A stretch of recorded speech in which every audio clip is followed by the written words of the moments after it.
সাবেক পুলিশ মহাপরিদর্শক বেনজির আহমেদ ও তার পরিবারের সম্পদের খোঁজে বিএফই ও বাংলাদেশ ব্যাংক সহ ৮টি প্রতিষ্ঠানে চিঠি দিয়েছে দুর্নীতি দমন কমিশন। বৃহস্পতিবার দুদক সূত্র সংবাদ মাধ্যমকে এ তথ্য জানায়। এর আগে মঙ্গলবার বেনজির আহমেদের বিরুদ্ধে ওঠা দুর্নীতির অভিযোগের অনুসন্ধান বিষয়ে অগ্রগতি প্রতিবেদন দুদককে ২ মাসের মধ্যে দাখিলের নির্দেশ দেন হাইকোর্ট। বিচারপতি নজরুল ইসলাম তালুকদারের হাইকোর্ট বেঞ্চে রিটের শুনানি শেষে এ নির্দেশ দেন হাইকোর্ট।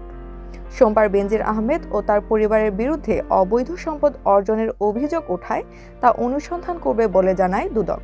এ ঘটনায় সংস্থার উপপরিচালক হাফিজুর রহমানের নেতৃত্বে ৩ সদস্যের কমিটি গঠন করা হয়। একই দিন তার দুর্নীতির অনুসন্ধান চেয়ে হাইকোর্টের রিট দায়ের করা হয়। সুপ্রিম কোর্টের আইনজীবী সালাউদ্দিন রিগান হাইকোর্টের সংশ্লিষ্ট শাখায় রিটটি দায়ের করেন। রিটে বেনজির আহমেদের বিরুদ্ধে ওঠা দুর্নীতির অভিযোগ অনুসন্ধান করতে নির্দেশনা চাওয়া হয়। রিটে দুদক চেয়ারম্যান সহ সচিব সহ ৪ জনকে বিবাদী করা হয়।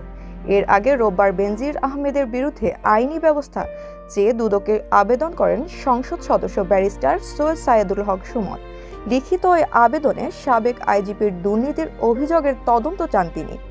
পাশাপাশি দুদক কোনো ব্যবস্থা না নিলে উচ্চ আদালতে যাওয়ারও হুঁশিয়ারি দেন তিনি। সাবেক পুলিশ মহাপরিদর্শক বেনজির আহমেদের অস্বাভাবিক সম্পত্তির বিষয়টি গত ১ মাস ধরে আলোচনায়। তার বিপুল অবৈধ সম্পদের খোঁজ মিলেছে বলে দেশীয় সংবাদ মাধ্যম প্রকাশ করে। সাবেক আইজিপিকে নিয়ে এমন খবর নিয়ে আলোচনা সমালোচনা হলেও নিশ্চুপ ছিল দুদক। মুবিন আমিম, পদ্মা নিউজ।